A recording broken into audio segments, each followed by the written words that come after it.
चीनी सरकार यानी कि शी जिनपिंग अब टेक कंपनियों पर कड़ी और सख्त कार्रवाई करने के मूड में दिख रहे हैं। अब कुछ ऐसे संकेत मिल रहे हैं कि जब से जैक मा यानी कि उनकी कंपनी एंट ने जिस तरीके से बड़े निवेश के लिए एक आईपीओ निकाला था और उसके बाद जैक मा शी जिनपिंग के खिलाफ खड़े हो गए थे, तो उसका कहीं ना कहीं अब खामियाजा भुगतना पड़ रहा है टेक कंपनियों को।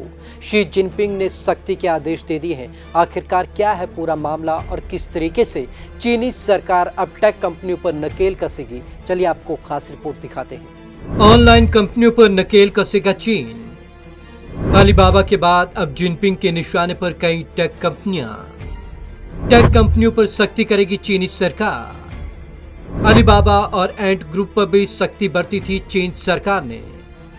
चीनी बिजनेसमैन जैक मा की कंपनी अलीबाबा और एंट ग्रुप के बाद अब चीन की सरकार दूसरी टेक कंपनियों पर भी सख्ती कर सकती है। चीनी राष्ट्रपति शी जिनपिंग ने संकेत दिए हैं कि उनकी सरकार उन प्लेटफॉर्म कंपनियों खासकर ऑनलाइन कंपनियों के खिलाफ और सख्त रवैया अपनाएगी जिन्होंने डेटा और मार्केट की शक्तियों पर कब्जा जमा रखा है। माना जा रहा है कि चीन के इंटरनेट सेक्टर पर महीने भर से चल रही कार्रवाई महज शुरुआत है। नियामकों को इंटरनेट कंपनी की निगरानी के आदेश। राष्ट्रपति शी जिनपिंग ने चीनी कम्युनिस्ट पार्टी के शीर्ष वित्तीय सलाहकारों और समन्वय समिति के साथ एक बैठक की। इसमें जिनपिंग ने नियामकों को इंटरनेट कंपनियों की निगरानी करने और एकाधिकार के खिलाफ सख्त कार्रवाई करने के आदेश दिए हैं।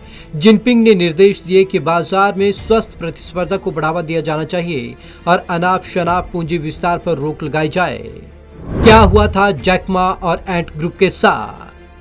दरअसल दुनिया की सबसे बड़ी e commerce company Alibaba group के संस्थापक जैक मा के एंट ग्रुप ने दुनिया के सबसे बड़ा आईपीओ लॉन्च किया था, लेकिन चीन सरकार ने उस पर रोक लगा दी।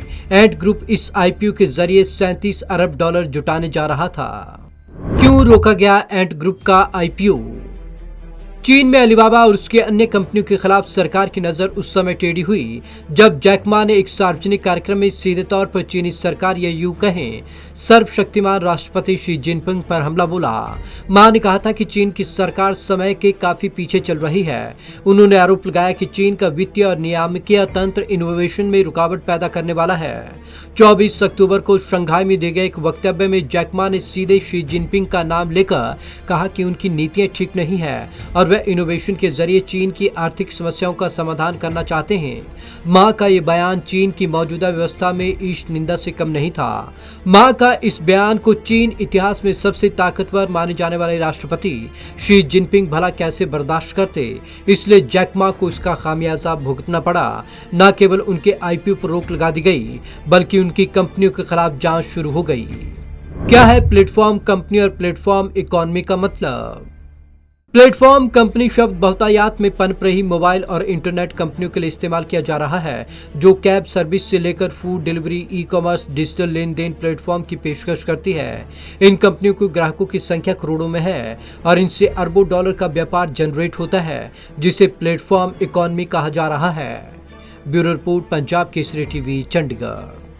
तो अब प्लेटफॉर्म कंपनी और प्लेटफॉर्म इकोनॉमी दोनों पर ही ब्रेक लगने जा रहा है। जिस तरीके से चीन की कंपनियों ने आज तक धड़ल्ले से निवेश किया, अब कहीं ना कहीं उस पर जो है कहीं ना कहीं अंकुश लगता दिखेगा और जिस तरीके का वर्चस्व चीनी कंपनियों का पूरे और देशों में भी रहा, वो कहीं ना कहीं कम होता नजर जरूर आएगा। तो आज की इस खास रिपोर्ट में बस इतना ही। विवेक शर्मा को दीजिए इजाजत। नमस्कार।